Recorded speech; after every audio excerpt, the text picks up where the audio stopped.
Olá, boa noite. Está começando mais um bate-papo das 6. Meu nome é Lorena, eu sou psicóloga clínica hospitalar e hoje a gente vai falar sobre um tema muito importante. Eu sempre serei mãe, perda gestacional e neonatal. Esse é o nosso convite de hoje. Vamos discutir e conversar um pouquinho sobre esse tema. Antes de começar o nosso programa, eu queria te fazer um convite solidário. A Uniscan está promovendo uma gincana solidária para a CIPAT. Vamos assistir o videozinho para a gente entender um pouquinho melhor sobre isso?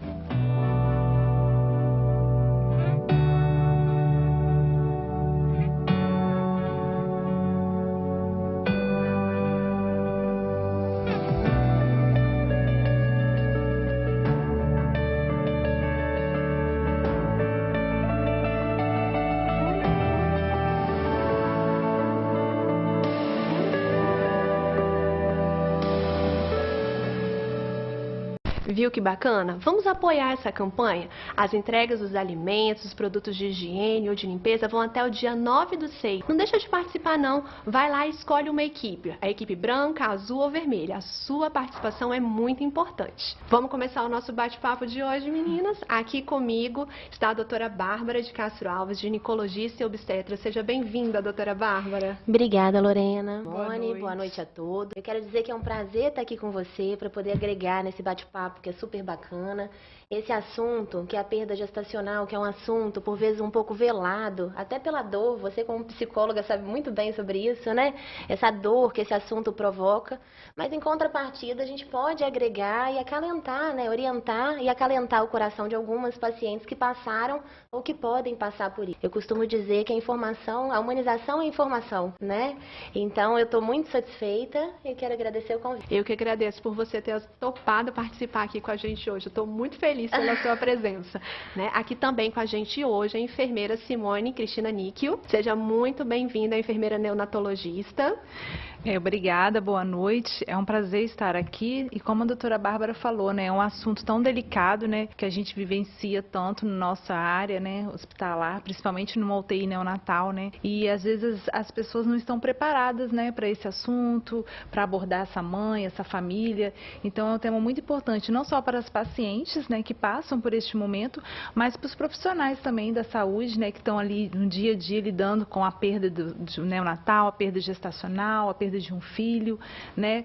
E isso é muito importante para a gente agregar ao nosso dia a dia também. Perfeito. Muito obrigada, meninas, por vocês terem topado, né, conversar um pouquinho sobre esse assunto comigo aqui hoje. Para começar o nosso bate-papo, queria te fazer uma perguntinha, doutora Bárbara. O que seria de fato uma perda gestacional? Então, a perda gestacional é toda perda, como o nome já diz, que acontece durante a gestação, né? E aí ela é classificada entre perda gestacional um pouco mais tardia, que são os natimortos, ou abortamento. E o abortamento ainda é subdividido em abortamento precoce, que é aqueles que acontecem até 12 semanas, ou tardios, que é entre 13 e 20 semanas de gravidez. Ok. Simone, você pode falar um pouquinho pra gente sobre a perda, né, infantil? Então, assim, a perda gestacional, né, como a doutora Bárbara falou, a mãe passa, né, na gestação, mas a gente enfrenta muito também a perda de um filho, né, na idade dos recém-nascidos ou uma criança, né, de 1 ano, 2 anos, 5 anos. É um momento em que os pais sofrem muito, né, como eu falei, é muito difícil para a gente profissional estar lado a lado com essa família. Então, assim, eu como uma enfermeira de UTI pediátrica e neonatal, eu acredito muito que esse momento a gente tem que estar ali, dar apoio, ouvir, né? Amparar essa família, deixar que essa mãe tenha esse com esse filho, né? A gente sempre trabalhou muito com isso. Então, assim, a gente deixa aquela mãe vivenciar, né, aquele momento, assim, não retirar a criança dela, deixar o tempo dela, botar no colo, deixar ela sentir o cheiro, ela conversar, ela se despedir verdadeiramente daquela criança, né? Então, assim, é uma fase muito difícil. Eu falo assim que eu já passei por muitos momentos, já vivenciei, né? Já vi muitas mães perderem muitas crianças, né? Tenho 17 anos de UTI pediátrica e neonatal. E assim como tem os bebês que saem maravilhosos, felizes, e a gente fica muito feliz, a gente passa, infelizmente, né, a gente vivencia também a perda de um filho. E eu posso dizer assim que é uma dor tão grande que a gente sente junto, né? Claro que a gente nunca vai sentir a dor da mãe, mas a gente sofre, a gente chora, né? A gente vai lá para trás, escondidinho, chora por aquela mãe.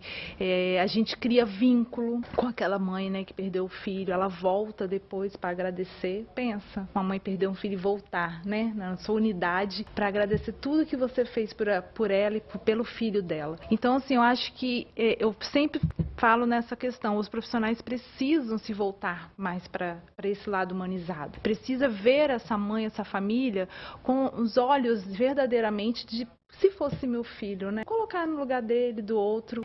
A gente precisa vivenciar isso, porque é uma dor não só daquele momento, é para sempre, né? Eu acho que assim, a dor é eterna. Eu conheço uma pediatra que perdeu um bebê dela a termo, né? E ela fala até hoje, ela tem filhas médicas hoje, já tem muitos anos, e ela fala isso comigo, ela, Simone, a dor é eterna.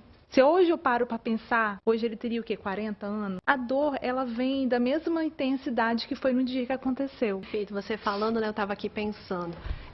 A gente costuma dizer na psicologia que a perda gestacional neonatal é a dor sem nome, porque quando você perde um marido, você fica viúva, né? Quando você perde um pai ou uma mãe, você fica órfão. Mas é uma dor tão insuportável, eu acho, eu sempre coloco ela como insuportável, é uma dor tão forte que até hoje não conseguiu dar um nome para ela, né? Quando você perde um filho, você... E aí? Né? O que é essa perda, né? Verdade. Então é a dor sem nome, né? Eu acho que quando a gente fala nisso, você estava falando, eu estava aqui lembrando de um relato de uma paciente que eu atendi alguns anos atrás e ela dizendo para mim assim, né? Eu tenho sempre a sensação de quando eu lembro do meu bebê, se alguém lembrou de botar uma roupinha nele para enterrar, né? Então assim, olha aonde, né? Aonde pegava o coração dela. E todas as vezes que ela falava, ela sentia isso e trazia isso na fala dela com tanta veemência, né? Aquele impacto, assim. Então assim, olha aonde. Né? E aí você falando, eu estava aqui lembrando N casos, né? Eu atendi uma outra paciente que ela já tinha anos que tinha perdido o filho, estava exatamente no mesmo exemplo que você deu, e ela contava como se fosse né? E como é importante, aí você pode me perguntar, você que está aí em casa, assim, nossa Lorena, mas por que discutir esse tema? Exatamente para isso, para dar voz a esse sentimento, a essa dor, para você saber que você não está sozinha, que a sua dor importa, né? Então, quanto isso é importante? E aí, estendendo um pouquinho mais o nosso bate-papo, né? Bárbara, você pode falar um pouquinho para a gente sobre essa perda no início? O que faz perder um bebê nesse início de gestação? Tem algum motivo, né? Tem alguma coisa que a gente possa prevenir? Tem, na verdade tem diversos motivos, né, que podem acarretar a perda gestacional, mas de maneira geral a maior parte dessas perdas são as custas de cromossomopatia. Então essas alterações no cromossomo do feto inviabilizam essa gestação, né, e evoluem para a perda gestacional. Por um lado, né, isso é interessante porque são perdas aleatórias. Então esse bebê, esse casal que perdeu essa gestação, não significa que ela vai perder uma nova gestação, né, se for por essa causa. Mas existem outras causas inclusive corrigíveis, né, desde alterações morfológicas do útero, por exemplo, aquelas alterações millerianas, paciente com útero bicorno, didelfo, septado, unicorno, e até aquelas alterações morfológicas mais comuns, né, que cursam com pólipo endometrial, mioma submucoso. Tudo isso pode provocar abortamento pela alteração da anatomia, da distensão da cavidade, enfim, por diversos motivos. Outras alterações que não se falam muito, e eu vejo que por vezes isso nem sempre é pesquisado, prévio, na consulta pré-concepcional, são as alterações endocrinológicas. Por exemplo, paciente que tem hipotiroidismo descompensado ou hipertiroidismo descompensado, paciente que tem um aumento da prolactina, que é aquele hormônio produzido lá na adenohipófise, esses níveis aumentados podem favorecer tanto a infertilidade quanto o abortamento. Paciente com hiperinsulinemia, então paciente com diabetes tipo 2, paciente com síndrome dos ovários policísticos, principalmente as obesas e sobrepeso, né, associada ao ovário policístico, eles podem causar o abortamento e a dificuldade gestacional.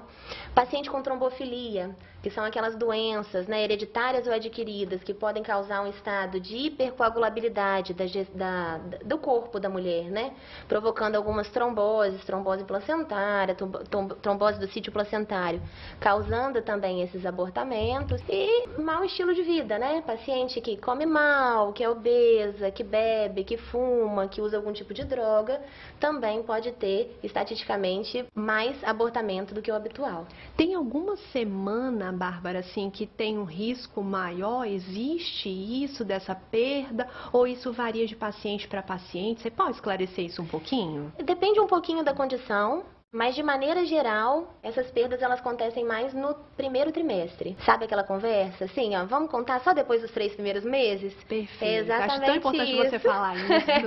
É exatamente isso, porque a gente sabe que 80% dessas perdas gestacionais, elas são mais precoces. São até 12 semanas de gravidez. E tem algum tratamento, Bárbara, para evitar alguma coisa que a gente possa fazer? Tem, assim, eu acho que o principal, né, se você não tem nenhuma experiência de gravidez, é você fazer a consulta pré-concepcional. Nessa consulta você vai avaliar todas essas questões que eu te falei, as questões morfológicas, uterinas, as questões endocrinológicas, alguma infecção que eu também não falei anteriormente, né? Por exemplo, paciente que tem toxoplasmose, rubéola, citomegalovírus, sífilis, são condições que também podem provocar o abortamento e tudo isso a gente avalia de maneira prévia, né? Avalia e orienta a paciente a vacinação adequada, porque o quanto mais ela ficar protegida, melhor. Né, e tem algumas vacinas que são mais restritas durante a gravidez, então a gente procura fazer essa vacinação prévia e faz todas as complementações, suplementações adequadas, né? Tipo o metilfolato, para evitar defeito de tubo neural e as outras suplementações. Perfeito. Posso dizer assim, então, diante dessa fala sua, que é importante ir ao ginecologista. Pensei em engravidar, vou ao ginecologista para ter um papo? Certeza, 3 meses antes de engravidar. Olha que dica valiosa, gente, né? O quanto é importante essa marcação da gente também. Pensei, é um plano, é um desejo, está no seu momento, é o seu chamado, então vamos procurar, né? Vamos buscar essa orientação, vamos bater esse papo com o seu ginecologista obstetra, tirar suas dúvidas, né? Perguntar, se informar, acho que trazer isso que a Bárbara falou, essa questão da informação e da humanização. O papo tá bom, né? O primeiro bloco voou aqui, olhei aqui o nosso reloginho, o papo tá indo super bem, a gente vai fazer um rápido intervalo, daqui a pouquinho a gente volta, seguindo um pouco mais nessa discussão.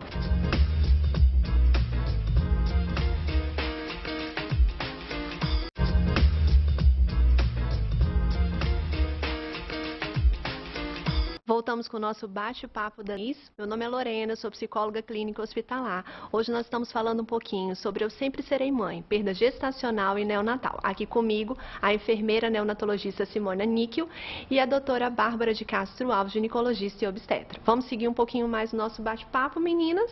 Simone, você pode falar para mim se você acha que ainda hoje é difícil falar sobre a perda gestacional? Sim, bastante. Existe muito tabu, né? A sociedade se minimiza muito essa dor dessa mãe, né, perda gestacional, por pensar assim não ser um filho mais velho, né, ter sido uma perda gestacional. Então a sociedade hoje acaba minimizando essa dor para essa mãe, né? E o filho é um filho, independente da idade gestacional, ela perdeu um filho, é uma dor que está com ela, né? E algumas frases que elas ouvem, né, até mesmo de amigos, profissionais, né, são frases que faz com que elas, as pessoas falam essas frases pensando que está ajudando, né, acalentando essa mãe, mas são frases que marcam muito elas, né, tipo, você é nova, vai ter outro, é assim mesmo, né, daqui uns dias você tem outro filho, como se o outro filho viesse substituir aquele que ela perdeu, né. Então, assim, recentemente, né, eu passei por uma perda, não minha, mas da família, né, que a minha irmã passou, e a gente pôde ver como que a sociedade e até os profissionais não estão preparados para essa perda gestacional, né? Para atender, né? Para estender a mão para essa mãe, assim, para ouvir, né? Ela, deixar ela sentir essa dor, passar por esse luto, né? Como se ela não tivesse o direito de passar por esse luto, né? E isso, assim, a gente passou muito perto, muito próximo, né? E é uma dor muito grande, assim. E a mãe, às vezes, é igual ela, né? Quis ver o enterro, quis participar, quis que tivesse um velório, quis passar por aquilo tudo, né? Ela quis vivenciar o luto, é um filho, né? E às vezes é muito... a gente mesmo, às vezes, banaliza, até pela nossa rotina do dia a dia, né? A gente banaliza um pouco essa dor, assim. Eu acho que a gente tem muito ainda, né? Tanto a sociedade quanto nós profissionais, evoluir na perda do luto gestacional, assim, do apoio para essa mãe, essa família. E eu não digo nem só o luto da perda gestacional mais tardia, não. Por vezes o abortamento, aquela Sim. expectativa que a mulher tinha em relação àquele primeiro filho, principalmente o primeiro filho, né? É uma decepção, é um sentimento de culpa. Eu digo isso porque eu já passei por um abortamento de primeiro trimestre, né? Então a gente tem aquele sentimento, aquele falso sentimento de culpa, aquela dificuldade de interpretar que a gente ainda pode ser mãe. Às vezes a gente tem essa falsa sensação que a gente não vai conseguir ser mãe nunca. Então, assim, a gente gera uma expectativa, a gente fica super feliz, super satisfeito por estar grávida e de repente vem a notícia que você não vai ser mãe naquele momento. Eu acho que a primeira coisa que passa na cabeça realmente é isso que a doutora Bárbara falou. Elas procuram nelas próprias o que eu fiz, não é? Exatamente. Elas se culpam e elas ficam buscando o que ela fez de errado para acontecer aquilo, onde eu errei, o que eu poderia ter feito para não acontecer. Perfeito, vocês duas falando assim, né? E aí eu tô aqui desde o começo do programa pensando exatamente nisso. Eu falei, né, por que escolher esse tema? Há uns poucos anos atrás eu recebi uma paciente no consultório, vinda de um outro colega, né? E ela chegou para mim e disse assim: Lorena, todos dos profissionais da minha família me pedem para esquecer o meu bebê.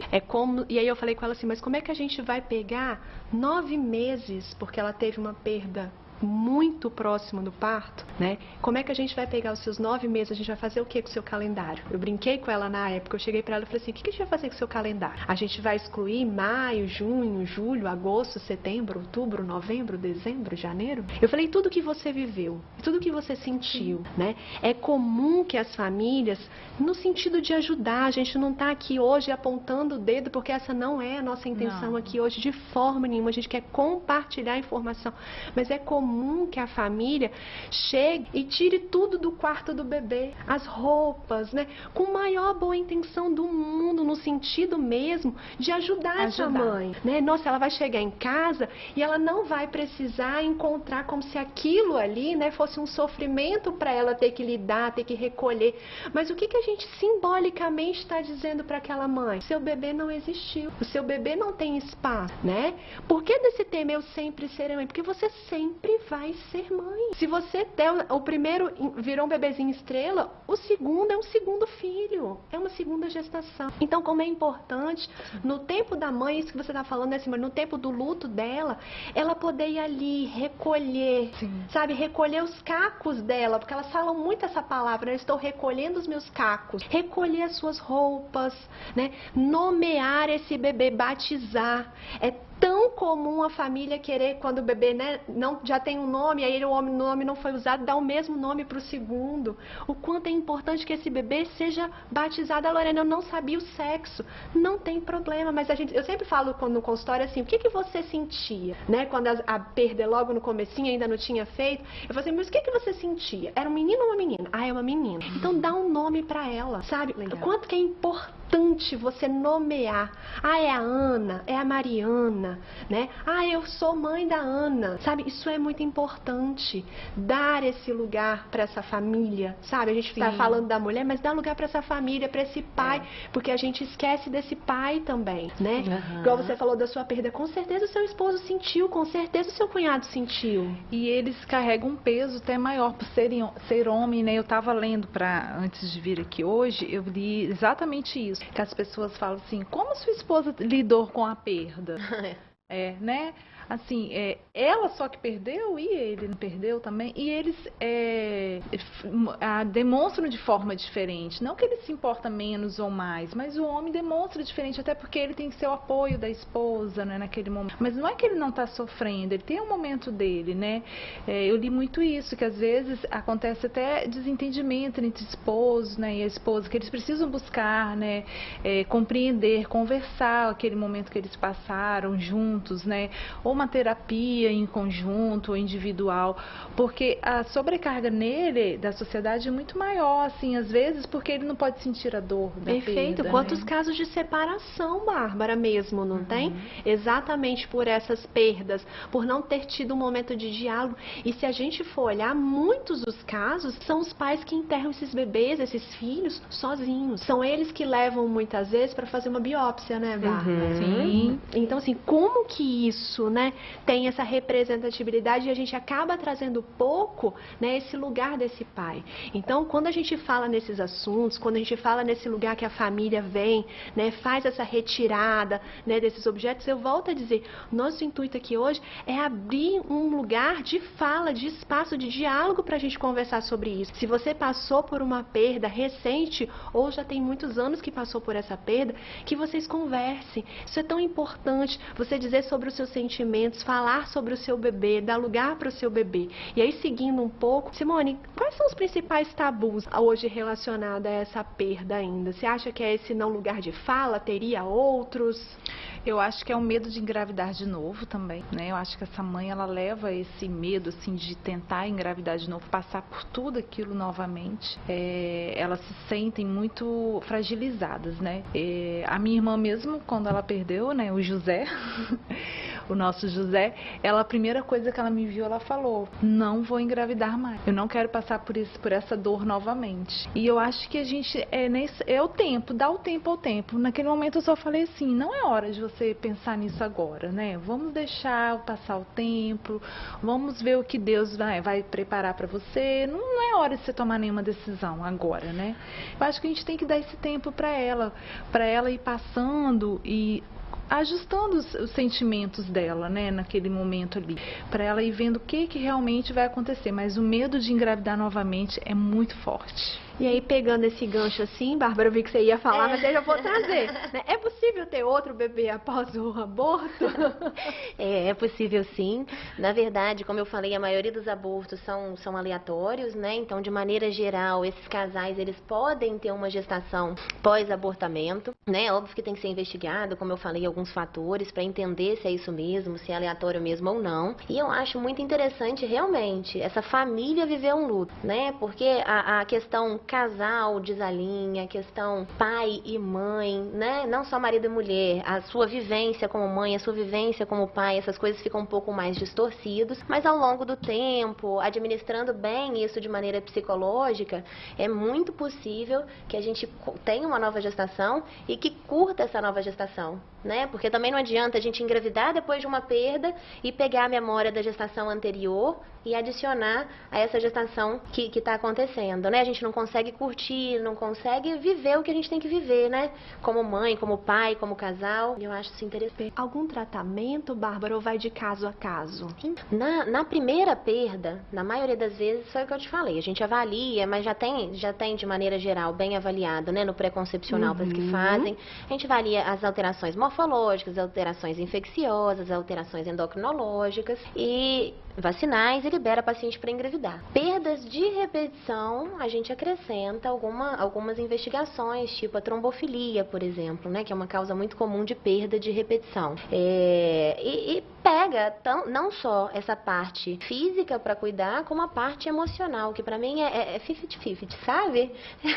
É tão importante quanto a saúde física é emocional. Simone, hoje, quais são os principais medos que perpassam por essa mulher e por esse casal, né, pós essa perda? A gente bate nessa tecla do engravidar novamente? Eu acredito em engravidar novamente, né? Principalmente quando essa família vivenciou essa perda de uma forma tão intensa, né? Assim, tão dramática para eles, assim. É igual você falou, é uma gestação inteira, né? Igual a doutora disse também, são 9 meses, né? Mas não importa, né? Quando é 12 semanas, 20 semanas, né? 10 anos, igual eu falei, né? Então, assim, essa perca para os pais é muito difícil mesmo. E eu acho que a gente tem que dar apoio, como eu já falei aqui, né? Porque vem de caso a caso. Então a gente tem que escutar e entender. Eu já passei por vários, assim, vai vindo várias histórias na cabeça da gente da UTI, mas eu tenho uma que eu sempre lembro, era um bebê que a gente sabia que ele não ia, né? Assim, pra ciência não tinha o que fazer, né? Ele viria a óbito na UTI mesmo, assim. E essa mãe pediu para lavar o pé dele com uma bucha. Se ela poderia dar um banho nesse bebê antes dele morrer. E ela falou, nunca vou poder lavar o pé dele com uma bucha. Então, assim, são coisas que a gente tem que proporcionar. E a gente proporcionou. A gente pegou uma baciazinha, a gente colocou o pezinho dele ali, pegamos um paninho, uma touquinha. E ela chorava e fazia esse momento, assim, chorando, né? Então, assim, eu acho que é a gente se sensibilizar mesmo, né? Porque outra pessoa falaria, lavar o pé de uma criança que tá, né? Mas é o que ela não ia poder fazer no futuro, quando ele estivesse correndo, brincando, sujo, né? E você pode ter certeza que você fez uma diferença danada na vida dessa paciente, então, né? assim, eu acho que a gente sempre trabalhou visando dessa forma, assim, de dar esse momento para ela, né? De deixar no colo. Nossa, eu já vivenciei de ficar uma tarde inteira, a mãe com a criança no colo, a óbito, no colo dela. Ela ficou uma tarde inteira com ele no colo, conversava, chorava, se despedia. E a gente sempre respeitou esse momento, assim. Perfeito. E aí, pegando um pouquinho, né, das perdas, a gente está falando aqui um pouco da perda infantil, mas a perda gestacional logo no iniciozinho também, né, de dar lugar, eu falei isso, né, no bloco anterior e trazendo isso agora também, assim, né, hoje a gente fala, fiz recentemente um curso, eu sempre acho que a gente deixou alguma coisa passar, a gente poderia ter feito alguma coisa a mais pela perda. Não tem jeito, assim, é um sentimento que eu sempre tenho, eu sempre, quando a vivencio, tanto no consultório quanto no hospital, eu sempre me pergunto, será que fiz? E sei, claramente, assumo minha humanidade, que com certeza já devo ter falhado várias vezes, entendeu? Porque eu acho que isso também é importante, por isso que a gente busca tanto estudar e se aperfeiçoar, mas o luto é um assunto muito complicado da gente falar, né? A gente tem muito medo daquilo que é desconhecido, e o luto é um desconhecido para muitos nós. É claro que tem a questão da religião, que explica muitas coisas, mas é um desconhecido, e a gente tem medo do que é desconhecido, né? E como que é importante, recentemente eu estava falando que eu fiz esse curso, né? E aí a Alessandra Arais, que é uma psicóloga que traz o pré-natal psicológico, né? Ela é uma das idealizadoras do pré-natal psicológico, tem outras, mas eu gosto muito da abordagem dela. E ela fala assim, né? Da importância dessa mãe poder guardar ou fazer a despedida, né? Então, assim, enterrar algum objeto, se despedir, né? Guardar uma lembrança numa caixinha. A gente fala tanto nessa caixinha, essa né? caixinha é também, sensacional. Sabe, né? De ter uma lembrança, de poder ali, né? Deixar essas marcas e fazer essa afirmação hoje, né? O seu bebê importa, o seu bebê existiu. Com 2, 3, 4, 5 meses, não interessa, semanas, não interessa, seu bebê tinha um espaço no imaginário do casal, né? Tinha um imaginário no imaginário dessa mulher, sendo uma redundância, mas assim, é verdade, né? Ele tinha um lugar ali, ele tinha uma família. Então, quanto que é importante a gente entender isso, né? E aí, para fechar esse bloco, né, eu queria conversar um pouquinho sobre os bebês estrelas e os bebês arco-íris. Queria fechar um pouquinho com isso hoje aqui. Então, assim, Simone, o que é um bebê estrela que a gente escuta tanto falar nesse termo? O bebê estrela, né? Eu até tive mais contato com esse bebê estrela, né? Com essa experiência. E realmente eu vi que vira uma estrela mesmo. Pra mãe é uma estrela. Ela olha pro céu, ela olha aquela estrela, ela conversa. É uma coisa tão assim, eu não sei nem te explicar, porque eu vi várias vezes minha irmã fazendo isso e eu não entendi, assim, né? E é uma estrela realmente. Ela olha e vê o José lá na estrela, lá em cima. Ela conversa com ele. Acho que é uma forma dela sentir que ela tá ali, né, junto. Ela olha para lá para cima e vê o José. E eu acho que isso é assim, extremamente importante para elas, né? Os bebês estrelas e os bebês anjos, né? A gente tem essas duas conotações disso. E aí, pra gente fechar esse bloco agora, Bárbara, e os bebês arco-íris? Você tem um bebê arco-íris? Eu tenho em casa. Beijo, filho. Não podia deixar isso passar. É uma maneira de a gente chamar os bebês que nasceram de mães que já tiveram alguma perda gestacional. Seja ela recente ou mais tarde, um chameguinho que a gente dá para esses meninos que vêm trazer tanta alegria, o colorido para nossa vida, né? Depois de algo tão... Depois de uma tempestade, o arco-íris, né? Perfeito, exatamente. Perfeito. Eu acho que isso é importante, né? A gente falou sobre a perda, mas trazer essa vertente também, né? Desse acalento, desse coração que esse bebê vem, né? Que ele pode vir, né? Claro, no seu tempo, respeitando esse tempo do luto, a gente falou muito isso, né? A gente tem na psicologia as fases do luto, a negação, a raiva, a barganha, a depressão, cada um, a aceitação. o luto é diferente, né? Exato. Lorena, acho assim, o luto seu pode ser meses, o meu luto pode durar mais ou durar. Que respeitar esse tempo do luto de cada um, né? É diferente, não vai ser igual. Eu acho que isso é importante. E trazer essa menção do bebê arco-íris aqui, né? É uma coisa simbólica, né? Mas é tão bonito, né? Eu acho que a gente escuta tanto assim, com tanto gosto quando ela fala. Esses dias a gente vivenciou isso, assim, mamãe, esse é o meu bebê estrela, né? Se foi, mostrou a fotinha, ela falou pra mim e falou assim, mas esse aqui é o meu bebê, né? Então, assim, quanto é importante, quanto é simbólico cada um e como os dois são importantes, né? O quanto os dois, a afirmação desse momento aqui hoje, os dois existiram, os dois fazem parte da sua história e o quanto isso é importante, né? A gente lembrar isso. Eu costumo dizer no pré-natal psicológico que eu gostaria muito de dizer que todas as tentantes vão conseguir engravidar. É a minha primeira fala na primeira sessão. E que toda mãe vai sair do hospital com seu bebê nos braços. Mas, infelizmente, a gente não pode dar essa certeza. E preparar essas mães, né, para esse movimento, compreender. É claro que ninguém prepara ninguém para um luto, né? Mas saber que isso pode perpassar, né, por esse momento que supostamente é tão mágico, mas é também, como vocês acabaram de falar no bloco anterior, tão cheio de dúvida, tão cheio de medo, né? E principalmente que essa família se disponha a não negligenciar o filho que chega pelo filho que se foi.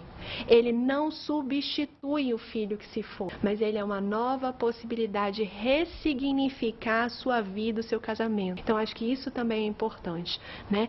Vamos encerrar esse bloco agora. Se você tem alguma dúvida, manda para o nosso WhatsApp, tá aparecendo aí na telinha, né? Já passou ao longo do programa. Eu espero que você esteja gostando do nosso bate-papo. A gente volta daqui a pouquinho com o nosso terceiro bloco.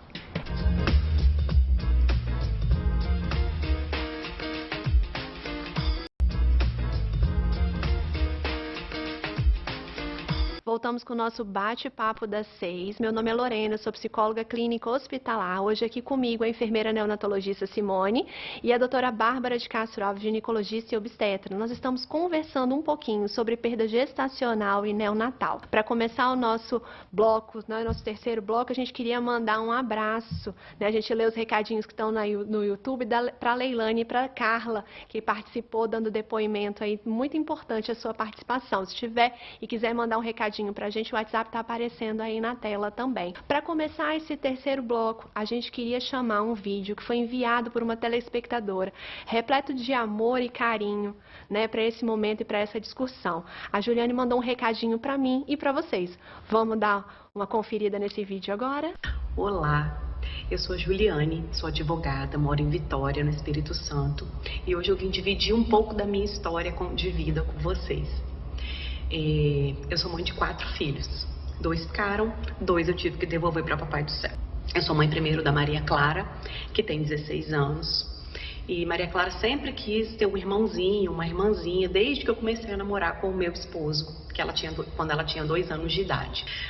Em 2014, nós engravidamos pela primeira vez. Na primeira ultrassom, nós tivemos a triste notícia de que o bebê não tinha batimentos cardíacos. Foi muito ruim, estávamos eu, meu esposo, minha filha, né, todo mundo muito empolgado. Eu não tive intercorrência nenhuma na gestação dela. Jamais iria imaginar que isso iria acontecer comigo, né? A gente sempre acha que é uma coisa muito distante, muito difícil de acontecer. Enfim, tivemos essa perda, mexeu muito conosco, mas a gente queria tentar. Eu e meu esposo, a gente dizia que a gente queria muito ter um filho nosso. Foi quando, no final de 2015, eu engravidei novamente. Logo nas primeiras semanas eu tive um sangramento, tive que ficar 6 semanas de repouso absoluto. Foi um susto muito grande, porque eu já vinha assustada daquela perda anterior. Mas enfim, a gestação seguiu perfeitamente até o final, né? Nós estávamos grávidos do Arthur. Foi uma surpresa muito grata, né? Porque nós queríamos muito ter um menininho, porque eu já tinha a Maria Clara, o meu esposo já tinha a Isabela, que é uma filha de outro relacionamento dele também. E pra gente ter um menino, como o Marcelo falava, ter um amigão, seria muito bom. Nós estávamos esperando o parto normal e, infelizmente, no dia da DPP, aliás, a DPP era dia 22 de julho, no dia 23, eu percebi que o Arthur estava muito quietinho. O Arthur era um bebê muito ativo, a gente conversava com ele, Arthur mexia muito. E aí eu percebi que Arthur estava quietinho, eu estava vendo um filme com o Marcelo, eu falei, Marcelo, conversa com o Arthur um pouquinho. Marcelo conversou e Arthur não se mexia. A gente tinha um sonar em casa, tentamos ouvir e nada. Falei, Marcelo, vamos correr para a maternidade, liga para a doula, tem alguma coisa acontecendo. A caminho eu liguei para o meu obstetra também, contei para ele para onde eu estava indo, para ele poder me encontrar lá. Chegamos lá, fui atendida por uma médica que não foi nada bacana, foi um atendimento muito ruim, e ela já falando ali, eu também não estou ouvindo nada, eu também não estou ouvindo nada, acho que vai ser o caso da gente botar um remédio em você para para fazer esse parto, esse coração não está funcionando, enfim. Chamou a médica plantonista, quando ela foi fazer o ultrassom com Doppler, realmente, infelizmente, o Arthur não tinha batimentos cardíacos, eu estava grávida de 40 semanas e um dia, e eu tinha acabado de perder o meu bebê. Infelizmente, eu não quis fazer o parto normal. Eu falei, realmente não tem como, né? Agora, com um bebê que morreu, eu não quero tentar. No dia seguinte, a gente fez a cesárea. Foi uma situação muito, muito, muito, muito, muito difícil. E aí, mas ainda assim, eu não desisti. Eu conversei com o meu médico, eu lembro que eu ainda estava no hospital, perguntei para ele, falei assim, daqui quanto tempo eu posso pensar em engravidar novamente? Ele falou assim, vamos guardar 1 ano e meio para a gente poder começar a fazer os testes, fazer exames para a gente ver o que vai acontecer. E, enfim, isso aconteceu em julho até dezembro. Quando começou dezembro, eu falei assim, agora eu quero investigar todas as possíveis causas. A gente mandou a placenta do Arthur para estudo, eu não quis que o Arthur, o corpinho dele, fosse estudado. A gente mandou a placenta para estudo, foram feitos estudos, eu me meti a uma quantidade enorme de exames. Eu lembro que eu cheguei a tirar 10, 12 vidrinhos de sangue num dia. E por fim foi detectado que a placenta do Arthur era muito pequena, muito espessa, cordão umbilical muito comprido, muito aspiralado, enfim, coisas que eu não poderia controlar, coisas que o meu corpo não podia fazer, né? E aí, 7 meses depois que o Arthur morreu, eu engravidei. Eu descobri um dia depois do meu aniversário, eu já estava grávida de 1 mês. Nesse período, né, que a gente perdeu o Arthur, eu falei com o meu médico que eu não queria tomar nenhum remédio, nada, e a gente estava tentando evitar com o preservativo, mas às vezes a gente acaba furando e esquecendo. E aí veio a grata surpresa de uma gestação que me deixou enlouquecida também no início, porque eu tinha acabado de perder um bebê, tinha 8 meses, e eu ter que lidar com aquela gestação nova ali, foi um turbilhão mesmo, um turbilhão de sentimentos. Só Deus sabe como foi louco viver aquilo tudo, eu com aquele fantasma do medo, achando que poderia acontecer de novo, imagina, pela 3ª vez seguida, ficava com medo de achar que meu corpo era uma bomba relógio. Durante todo esse período, o que me sustentou, o que me ajudou muito, além da minha fé, da minha família, que esteve ao meu lado o tempo inteiro, foi terapia. Eu comecei a fazer terapia com 20 dias. Depois que eu tinha perdido o Arthur, eu tinha assim 15 ou 20, eu lembro que eu não tinha nem tirado os pontos ainda e eu já tinha começado a fazer terapia. Então foi o que realmente me ajudou. E no dia 14 de novembro de 2017 nasceu o Benício. O Benício é uma criança amada, uma criança maravilhosa. O Benício encheu aquela sala de parto de som, de choro, porque o que mais me matava foi aquele parto silencioso do Arthur. Eu fiz questão de contratar uma fotógrafa para que pudesse fotografar o parto do B. Eu não queria saber de fazer foto antes, apesar de ter feito. Por uma insistência das minhas primas, da minha mãe, falaram, você vai se arrepender. E aí eu acabei fazendo, mas o que eu mais queria eram as fotos do parto. E a gente tem fotos maravilhosas do parto, do dia seguinte, do primeiro dia de vida dele com a gente no hospital, em família, enfim. O B veio para completar a nossa família, para trazer, né, luz, cor, som e alegria para nossa casa. É uma história de muita resiliência, né? A gente teve que se reerguer, se reinventar. Minha filha já estava com 12 anos quando eu pude dar esse irmão para ela. E ele é isso, ele é luz, ele é amor, ele é alegria, ele é cor. Que lindo depoimento, né, meninas? A gente ficou super emocionada obrigada. Tô até com a voz embargada. Né? Queria nesse momento ofertar um abraço muito forte para você, Juliane, por você ter disponibilizado o seu relato, por ter dividido com tantas mães que estão nos ouvindo nesse momento, né, a sua história, né, e quanto isso é importante. E sinta o meu abraço, meu coração tocando o seu de uma forma muito carinhosa e generosa por cada palavra que você nos presenteou nessa noite, né, nesse 1º de junho de 2022. Muito, muito, muito obrigada mesmo. E aí, para a gente caminhar um pouquinho, e até para finalizar esse bloco, vou perguntar abertamente para as duas, né? Eu acho que ela falou exatamente tudo aquilo que a gente falou, né? Nomear o primeiro bebê, a primeira perda dela falou sobre nomear, ressignificar, vivenciar o tempo da perda, né? Investigações que Bárbara falou tão bom pra gente aqui agora com tantas, né, informações válidas, falou a respeito, né, desse acolhimento que a Simone trouxe tanto do luto. Então, meninas, vou chamar assim, né, minhas amigas, né, como acompanhar essas famílias, né, após essa perda? Eu acho que o que ela falou ali foi muito importante, né, o acompanhamento psicológico, né? Eu acho que é o principal para essa mãe é o acompanhamento psicológico, porque elas passam por uns turbilhões de pensamentos, assim, vivenciam o sofrimento, né, diariamente. E para ela se reerguer igual ela conseguiu, né? Eu acho que o acompanhamento psicológico existe muito também grupos de apoio, né? Pela internet mesmo, no Instagram existe vários grupos de apoio que eu tenho acompanhado e visto assim, de mães que já passaram pela mesma dor, né? E compartilha. Eu acho que isso vai fortalecendo elas, né? Você compartilhar a sua dor, ouvir a história de outra mãe, tipo assim, o sofrimento não foi só meu, né? Outras pessoas também passaram e passam por esse sofrimento. Isso é muito importante para essas mães nesse momento. Acho que a parte psicológica é o principal nesse momento aí. É o acolher, é o ter empatia, é se colocar no lugar dessa mulher. Eu acho que é tudo isso. E permitir com que ela vive o luto do tempo dela, né? Que ela viva da maneira que ela deseja agora, ressignificando o que ela tem que ressignificar e não deixar, assim, não querer que ela defina nada agora, sabe? De querer ser mãe, de não querer ser mãe. Até porque, assim, no final das contas, quando a gente consegue exteriorizar a nossa dor, quando a gente consegue ultrapassar essa barreira, a maioria das vezes a gente entende que isso foi tudo um processo, né? E que lá na frente, que esse foi um caminho, e lá na frente tem um objetivo, e é um objetivo maravilhoso, que é ter um neném, né? Então eu acho que vale muito a pena. Muito obrigada, meninas. A gente está encerrando o nosso bate-papo. Eu acho que foi uma discussão, apesar de ser um tema tão delicado, mas uma discussão leve, né? Acho que a gente conseguiu trazer aqui hoje esse lugar, né? Dar espaço, é aquilo que eu venho falando desde o primeiro bloco, dar espaço para essa mãe, né? Nas mensagens que a gente recebeu pelo YouTube, vem falando muito isso, né? Esse lugar desse bebê, né? Acolher essa dor, respeitar essa dor, né? E entender, né, acima de tudo, ressignificar. Eu acho que a palavra que fica hoje aqui desse nosso bate-papo seria isso. Simone, muito obrigada.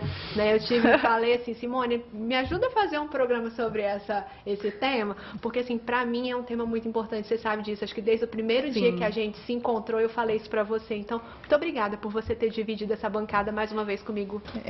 Eu que quero agradecer por estar aqui falando desse assunto, né, que pra mim, assim, é muito importante, né, na minha vida pessoal, né, e tanto como profissional. Eu acho que a gente tem que sim abrir espaços como esse para falar de dores, né, da dor gestacional, da perda de um filho, porque isso acalenta, como a gente viu as mensagens no YouTube, né, acalenta o coração dessas mães, né, que passaram por isso, por esse momento, assim. Eu quero agradecer muito a você, a doutora Bárbara, né, por dividir esse momento aqui comigo, a TV Sim, por dar esse espaço, né, para um assunto desse tão importante. E quero também mandar um beijo, né, agradecer e mandar um beijo para toda a equipe da UTIM, lá do LMC, as meninas que ficam falando, eu vou assistir, né?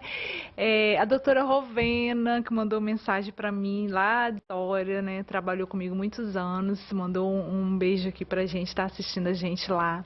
E para minha irmã, né, Carla, que sabe exatamente tudo isso que a gente falou, né? Vivenciou isso há pouco tempo e que tá superando e que ela vai conseguir superar e vai alcançar o que ela tanto deseja. seja, né? Beijo.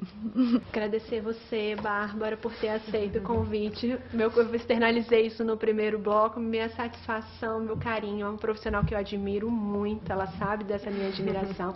A gente fez, logo que Bárbara retornou à cidade, a gente fez um grupo de gestantes juntos, lá na Camila, não sei se você lembra, foi ali que a gente se conheceu, e daí pra frente, acho que quase tudo que a gente fez junto. Então, muito obrigada por você ter dividido essa bancada, porque eu sei do desafio que foi pra você estar aqui hoje. Então, por você ter aceito esse convite, por ter topado falar sobre esse assunto, minha gratidão mesmo. Obrigada a você, Lorena. Obrigada, Simone, também, pela participação, sabe? É um prazer enorme estar aqui. Muito gostoso esse bate-papo. Eu espero ter sido muito proveitoso para vocês também, porque para mim foi maravilhoso. Tem ninguém para mandar beijo, não? Não, pro meu filho, Joaquim, maravilhoso. Já mandei no meio do programa. Não pode esquecer, de forma nenhuma. Bom, gente, a gente vai encerrando o nosso bate-papo da SEI, né? Fica aqui, né, de novo a minha gratidão por a gente poder ter discutido esse assunto, né? A TV Sim por ter abraçado esse tema. A todos os colegas que me mandaram mensagem durante essa semana apoiando que a gente discutisse, né? A todas as famílias que eu tive o prazer, vou usar essa palavra, por que não, de acompanhar, né, de ter me escolhido para caminhar com elas durante essa perda, né, de estar junto, de poder dar a mão, de poder seguir nessa estrada. E aí eu finalizo, né, esse nosso bate-papo de hoje com uma frase da Daniela Bittar, que é uma psicóloga que trabalha muito com essa questão do luto em Minas Gerais, que diz assim: quando um filho morre, perdemos tudo que gostaríamos de viver, mas jamais perdemos um filho. Eu acho que essa fica a nossa mensagem de hoje. Você sempre será mãe. Uma abençoada noite para todos. A gente espera ter colaborado, ter entrado um pouquinho, né, na sua casa. Muito obrigada por nos ter permitido discutir e conversar com você, levando informação e humanização. Até um próximo encontro.